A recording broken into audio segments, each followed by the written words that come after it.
Bonjour à tous, c'est Hugo de la chaîne Le Petit Investisseur. On se retrouve aujourd'hui donc pour ma première vidéo sur ma chaîne, chaîne qui va essentiellement traiter sur le trading du forex et des matières premières. Je traite très peu les indices et très peu les stocks, voilà, ça sera très peu abordé sur cette chaîne.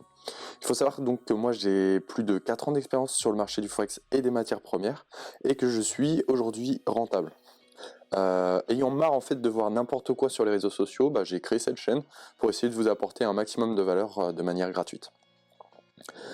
Donc aujourd'hui on va voir pourquoi 90% des traders perdent 90% de leur capital en 90 jours. Je vais détailler ça en 10 points et si vous respectez ces 10 règles, déjà vous avez très peu de chances de faire partie des traders qui vont perdre plus de 90% de leur capital. Premier point, vous allez sans doute rencontrer beaucoup d'influenceurs ou même de vendeurs en fait de signaux qui vont vous promettre un taux de réussite de plus de 80%. Il faut savoir que généralement les indices qui ne trompent pas, c'est des belles voitures, des montres de luxe, des hôtels, des voyages, etc. Quand vous voyez un de ces indices-là, fuyez ce type de personnes. Sachez donc que ces personnes font de l'argent grâce à leur marketing et en vous vendant leurs signaux ou leurs formations pourries. Et à savoir donc que la plupart de ces personnes ne tradent même pas ou ne sont même pas rentables elles-mêmes. Donc voilà, dès que vous voyez quelque chose de ce type, fuyez ce type de personnes, vous en apprendrez rien et vous ferez que perdre de l'argent avec cela. Point numéro 2, avant de vous lancer dans une formation ou avec un signal provider, exigez ce qu'on appelle une track record. Donc qu'est-ce qu'une track record? C'est les statistiques du compte de trading de la personne sur une période donnée. Donc vous allez voir le nombre de trades, la profitabilité de son compte, de sa stratégie, vous allez voir son drawdown maximum ainsi que sa performance. Là comme vous pouvez le voir, moi c'est ma track record de mon compte démo que j'ai fait avant de me lancer en compte réel. Donc c'était entre janvier 2018 et juillet 2018. Donc vous pouvez voir qu'il y a une performance de 46,96%. Donc ça, peu importe la performance, c'est pas ce qu'il y a de plus important. Et ce qu'il faut voir, c'est qu'au niveau de la profitability, j'avoisine à peu près les 50% de profitabilité. Donc c'est-à-dire que j'ai à peu près une chance sur deux que mon trade soit bon. Sur plus de 61 trades. Donc ça vous donne déjà un ordre de grandeur quand même assez élevé pour s'intéresser sur la profitabilité de la stratégie. Mais ce qu'il faut aussi et surtout regarder, c'est le drawdown maximum. Donc là, comme vous pouvez voir, moi j'ai un drawdown maximum de 4%, ce qui veut dire qu'au maximum, sur cette période de 6 mois, j'ai perdu consécutivement 4% de mon compte, de mon capital. Ce qui veut dire que non seulement je respecte un bon money management, mais qu'en plus, voilà, que ma stratégie est rentable. Donc exigez vraiment une track record de quelqu'un avant même de vous lancer avec cette personne, car si elle veut pas vous le donner, c'est que soit elle n'est pas rentable, si elle vous dit que pour des raisons de confidentialité, ça ce que je peux comprendre, elle veut pas vous donner celle de son compte réel, dans ce cas-là qu'elle fasse un compte démo et qu'elle vous montre la track record du compte démo. Mais en tout cas, voilà, ayez au moins quelque chose parce que sinon, voilà, vous pouvez pas être sûr en fait que la personne qui va vous former va être rentable elle-même.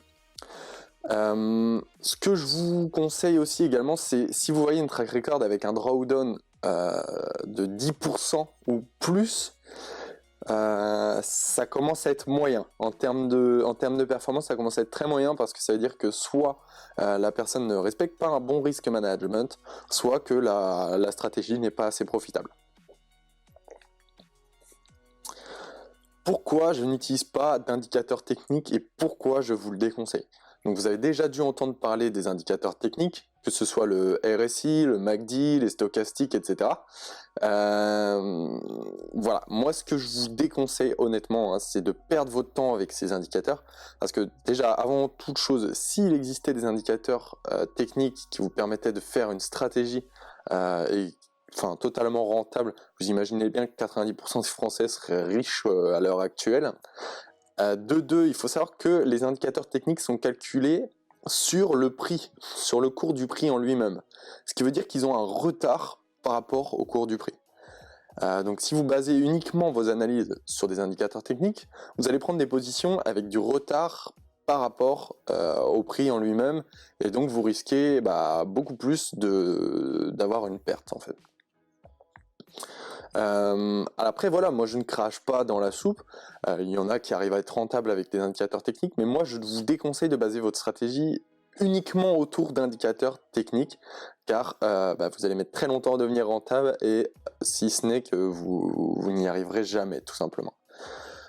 Par contre, ce que je peux vous conseiller éventuellement, c'est d'utiliser les indicateurs comme confirmation pour une prise de position, notamment avec les divergences, que ce soit sur le RSI ou stochastique ou le MACD, mais des divergences sur des unités de temps supérieures à 4 heures. Là, celle-ci commence à être puissante. Et les divergences sur les unités de temps en daily et weekly commencent à être de très bons éléments de confirmation pour une prise de position.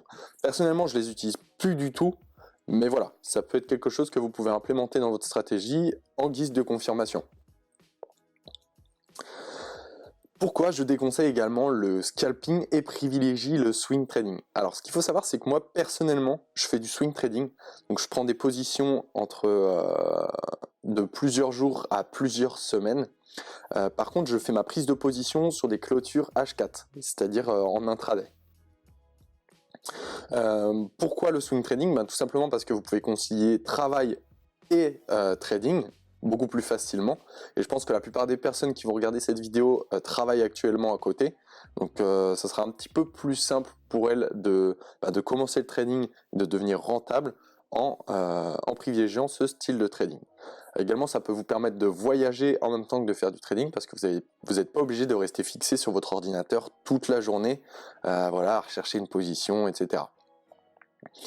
Il faut savoir également que quand vous faites du scalping, vous allez payer beaucoup plus de commissions aux brokers. Pourquoi? Parce que de 1, vous allez prendre beaucoup plus de positions qu'en swing trading. Donc à chaque position, à chaque aller-retour, vous allez avoir des commissions. De 2, du fait que votre stop loss soit moins distant de votre point d'entrée, vous allez devoir prendre des positions qui sont plus élevées. Donc qui dit position plus élevée, dit commission plus élevée auprès du broker. Et pour finir, la difficulté avec le scalping, notamment sur le forex, c'est que vous avez un spread qui est quand même relativement élevé, et donc vous allez devoir implémenter ce spread dans votre stratégie, parce que vous allez devoir, quand vous allez prendre une position, vous allez devoir déjà au moins regagner votre spread, et ensuite aller rechercher votre take profit. Donc là, ça va fortement impacter en fait la profitabilité de votre trading. Dernier point, c'est que avec le scalping, vous affrontez directement les algorithmes de trading qui, eux, tradent sur des très petites unités de temps. Donc je suis pas sûr que ce soit une bonne chose d'essayer de se battre contre ces algorithmes qui sont fondés par des mathématiciens des plus grands fonds d'investissement de la planète. Enfin voilà, vous avez peu de chances, d'après moi, en tout cas d'après mon expérience, de gagner de l'argent sur ce type et ce style de trading. Alors après, je dis pas, il y en a qui évidemment qui gagnent, mais voilà, pour des débutants ou ceux qui ont un petit peu moins d'expérience, je conseillerais vraiment le swing trading, et ça sera beaucoup plus facile à backtester, à avoir le taux de probabilité de votre stratégie, etc. Enfin vraiment, vous avez beaucoup plus de chances de devenir rentable en faisant du swing trading qu'en faisant du scalping. Alors là, je pense que je vais avoir des avis mitigés sur ce point-là, mais moi je déconseille de lire des livres de trading. Pourquoi? Parce que tout simplement, vous n'allez trouver aucune stratégie rentable dans ces livres-là. On ne sait même pas si les auteurs eux-mêmes sont rentables, parce que la moindre des choses de leur part, ce serait de nous mettre une petite track record à la fin de leur livre ou quelque chose comme ça. Enfin voilà, histoire de nous prouver que eux-mêmes ont déjà gagné sur les marchés financiers. Pourquoi non plus je les déconseille? C'est parce que l'intégralité du contenu que vous allez retrouver dans ces livres, vous pouvez le retrouver gratuitement sur Internet, que ce soit sur Investopedia, BCD Bourse, etc. Vous pouvez tout retrouver sur Internet, et je trouve ça dommage de perdre son temps à lire des livres et de se dire allez, celui-là je l'achète, ah ouais, je suis sûr que je vais trouver quelque chose de bien dedans. Ben non, en fait vous allez apprendre les bases que vous pouvez retrouver sur Internet. Par contre, il y a une alternative qui peut être intéressante, ce sont les livres sur la psychologie et le mindset. Quand je parle de livres sur la psychologie, j'ai un exemple en tête, par exemple, ça va être Trading in the Zone. Et là, c'est vraiment un très très bon livre, hein. Celui-ci, je le conseille. Par contre, faut lire en anglais, hein, donc après, je sais pas si pour tout le monde c'est possible. Mais en tout cas, ça va vous donner une bonne psychologie à avoir autour de votre stratégie de trading et comment implémenter les probabilités dans votre trading. Donc là, vous avez une table de probabilité et de ratio risk-reward. Donc à savoir que vous n'avez pas besoin de gagner 90% de vos trades pour être rentable. Donc moi, je suis exactement à 48% de win rate, donc je gagne un petit peu moins de 1 trade sur 2, enfin 48 sur 100 pour être exact. Et je suis rentable. Pourquoi? Comment? Je vais vous montrer. Donc tout simplement, moi j'ai un ratio risque-récompense moyen de 2,5, c'est-à-dire que je risque 1% de mon capital pour essayer d'aller gagner 2,5% en moyenne. Donc là, comme vous pouvez le voir, sur la gauche, vous avez le ratio donc risque-récompense. Donc moi, je suis tout en bas entre le 1, 2 et 1, 3. Et vous reportez sur l'abscisse à 48%. Donc là, vous voyez, moi, je suis dans le vert. Donc il faut bien comprendre le seuil de rentabilité d'une stratégie et de vous dire que, par exemple, des personnes qui peuvent gagner 90% de leur trade, mais qui, tout en haut, sur l'abscisse de gauche, risquent 10% pour aller en chercher 1%, ne seront pas rentables. Donc voilà, il faut bien comprendre le seuil de rentabilité d'une stratégie avant même de l'implémenter et de vouloir l'utiliser ou même de juger une stratégie. Hein, c'est pas parce que une stratégie va être rentable à 40% du temps que celle-ci n'est pas rentable en fait. Faut bien regarder le ratio risk-reward à côté, le ratio risque-récompense, et pour se faire un avis dessus. Moi je conseille vraiment de voir les résultats sur le long terme, hein, parce que si vous êtes trop court-termiste, vous allez évidemment vous dire ah bah il gagne que 50% de ses trades, voilà, ça se trouve là il perd 4 trades d'affilée, c'est bon, le gars il est pas rentable. Et s'il faut voir ça vraiment sur le long terme, sur une échelle de 100 voire 200 trades, pour vous dire que bah, si vous allez être en fait très rentable sur le long terme. Alors ça, c'est vraiment la règle de base si vous voulez pas cramer votre premier compte de trading ou cramer votre compte de trading tout court. Il faut utiliser un money management très strict de 1% par position maximum. Je dis bien maximum parce qu'après, si vous êtes sur des gros comptes, il faut descendre à 0,5%. Pourquoi avoir un money management très strict? Eh bien, tout simplement parce que vous allez sauver votre compte de trading. Quand vous allez avoir une série de pertes consécutives, eh ben, vous n'allez pas le cramer. Et vous allez pouvoir en fait gagner de l'argent sur le long terme en respectant cette règle. C'est vraiment une règle élémentaire de base. Si vous ne l'utilisez pas, vous cramerez votre compte, c'est sûr. De plus, si vous utilisez bien un bon money management très strict, vous pourrez établir une track record et éventuellement par la suite rechercher des fonds d'investisseurs privés pour pouvoir trader pour eux. Donc voilà, c'est une chose très intéressante hein, pour des projets futurs. Donc moi je vous conseille vraiment dès le début de respecter cette règle pour pouvoir avancer parce que sinon c'est sûr et certain que vous allez cramer votre compte et vous risquez d'être dégoûté du trading et c'est là en fait que vous faites partie des 90% des traders qui perdent 90% de leur capital en 90 jours. Parce que généralement ces personnes, qu'est-ce qu'elles font? Les débutants vont risquer 10, 20%, 25% sur une position, elle est perdante, il suffit de perdre 3 fois d'affilée puis c'est bon, vous avez cramé votre compte. Donc voilà, je vais également vous montrer comment calculer une position dans le respect des risques et du money management. Donc on se retrouve pour le calcul d'une position, voir comment on va faire pour risquer seulement 1% de notre capital sur une position. Donc là, comme vous pouvez le voir, on est sur la paire euro-franc suisse. Donc c'est une position que j'ai pris hein, d'ailleurs.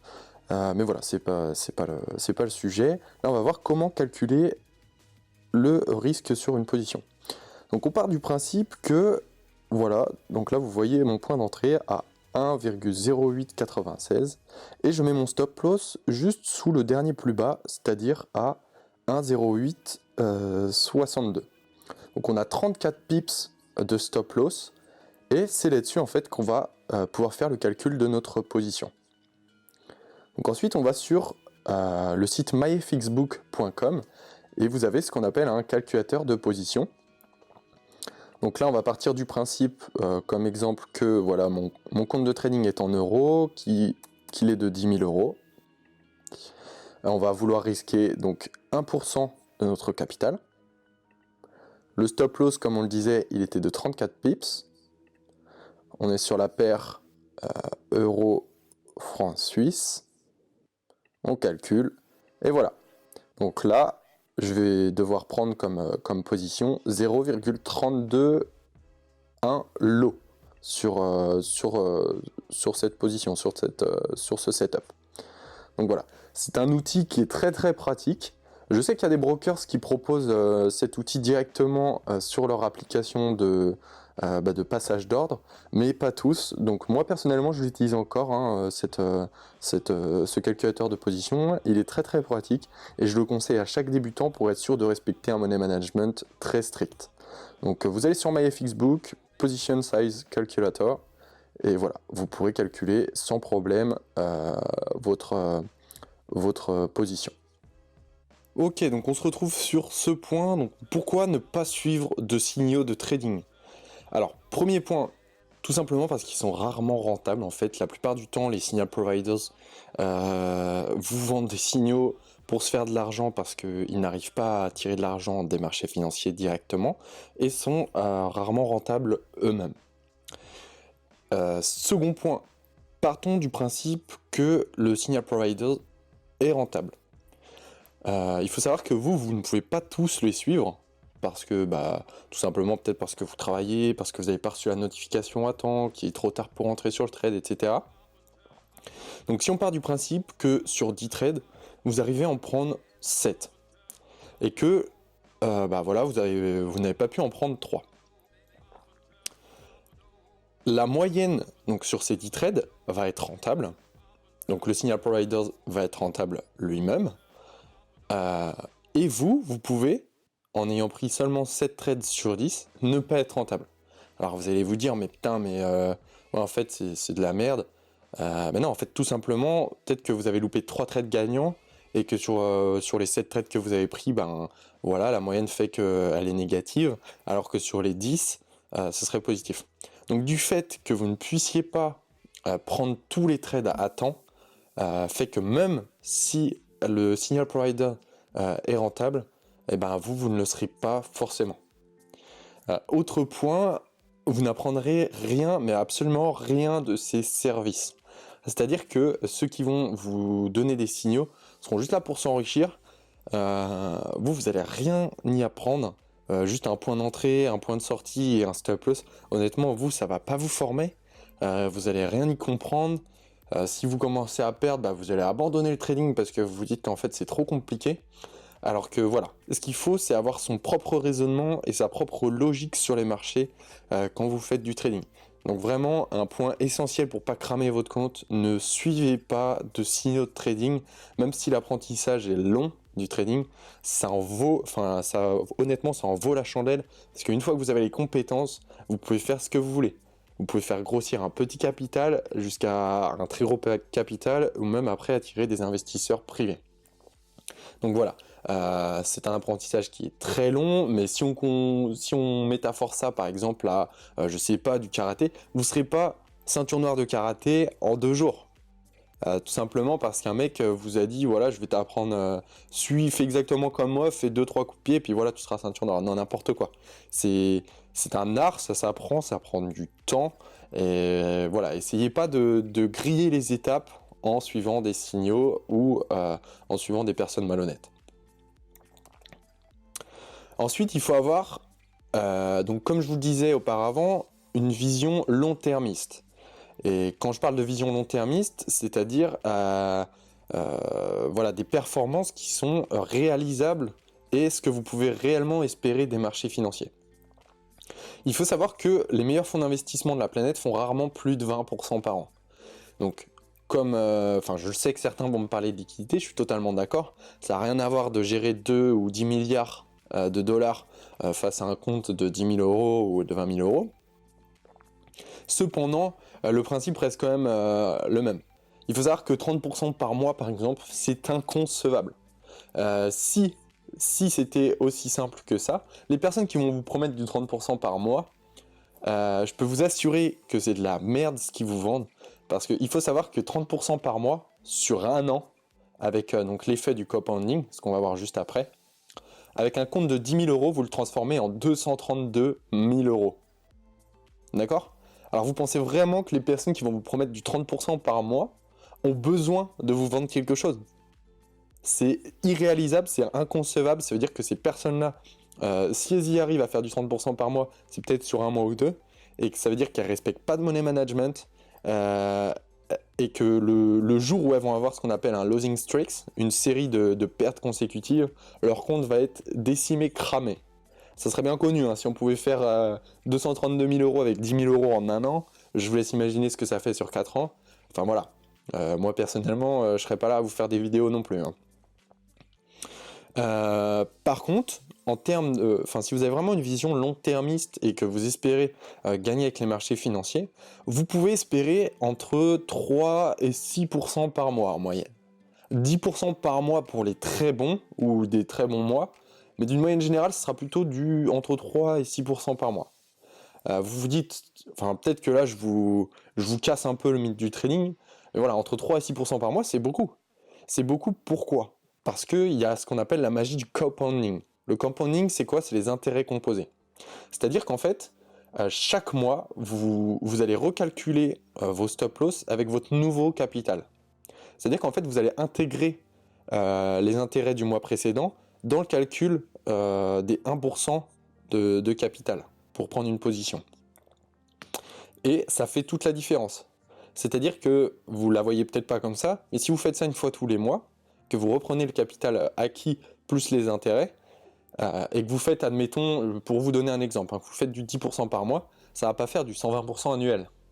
C'est-à-dire que vous n'allez pas transformer 10 000 euros en 22 000 euros en un an, mais avec la magie du compounding, vous allez transformer les 10 000 euros en 31 384 euros si vous recalculez une fois par mois le capital pour pouvoir prendre des positions. C'est-à-dire que ça ne vous fait pas 120%, mais ça vous fait plutôt du 213%, à peu près du 214% sur l'année. Donc il faut bien comprendre ce principe. Ce principe est le même si vous faites une performance entre 3 et 6% par mois. À la fin de l'année, vous allez avoir quand même une performance globale très intéressante. Et il faut voir ça sur du long terme et pas se dire voilà c'est un moyen facile et très rapide de se faire de l'argent, le trading, non. Mais par contre sur le long terme, vous allez pouvoir vraiment faire beaucoup d'argent tout simplement. Donc voilà. J'ai peut-être cassé certains mythes ou certaines idéologies de la part de certains, mais vous pouvez pas, en tout cas, faire du 30% par mois, ça serait trop beau, et honnêtement, voilà, je vous casse le mythe, mais ce serait beaucoup trop beau. Ensuite, dernier point que je voulais aborder, il faut traiter le trading comme si vous aviez en fait une entreprise. C'est-à-dire que il faut accepter les pertes parce qu'elles sont inévitables. Le meilleur trader de la planète aura toujours des pertes. Sauf que lui, il les accepte. Il ne se laisse pas atteindre psychologiquement, tout simplement parce qu'il a des pertes. Il sait que sa stratégie est rentable sur le long terme. Il sait qu'il va perdre une fois sur deux, admettons. Peut-être qu'il va enchaîner 3-4 pertes consécutives. Il ne va pas perdre espoir, il ne va pas se laisser atteindre psychologiquement, parce qu'il sait que sur le long terme, sa stratégie est rentable. Donc si on métaphore ça à une entreprise, il faut voir en fait les pertes, comme par exemple pour une entreprise l'achat d'une matière première, donc un coût, et ensuite les gains comme la valeur ajoutée sur un produit fini. Admettons vous êtes une entreprise, vous achetez des matières premières, vous transformez cette matière première en un produit, vous vendez le produit avec une valeur ajoutée, et bien la valeur ajoutée, ça va être les gains moins les pertes. Donc c'est normal. Et ce que je veux vous dire par là, c'est qu'une entreprise peut avoir une semaine ou un mois de perte, mais une année rentable. Ou même une année de perte, mais les 10 prochaines années rentables. Il faut voir ça vraiment sur le long terme et ne pas se dire que voilà, parce que j'ai perdu 4 fois d'affilée, la stratégie n'est pas rentable. Donc moi, ce que je vous conseille pour accepter les pertes et apprendre de plus en plus par rapport à celles-ci, c'est de tenir ce qu'on appelle un journal de trading. C'est-à-dire qu'à chaque fois que vous prendrez une position, vous faites un screen du setup, vous dites pourquoi vous avez pris ce setup, quel est le stop loss, quel est le take profit, etc. etc. Vous détaillez vraiment tout ça. Et comme ça, si vous perdez, eh ben, vous pourrez apprendre de vos pertes. Vous pourrez analyser vos pertes et voir comment les améliorer. Comment améliorer le setup, pourquoi j'ai perdu sur ce setup-là, est-ce que je respectais vraiment mon plan de trading, etc. Donc voilà, tenez un journal de trading et traitez le trading comme une entreprise. Donc j'espère que cette vidéo vous a plu, donc n'hésitez pas à mettre un j'aime, à vous abonner et surtout n'hésitez pas à mettre dans les commentaires des sujets que vous souhaiteriez voir traités dans une prochaine vidéo, parce que moi ça pourrait me donner des idées et pouvoir y répondre de la manière la plus simple possible.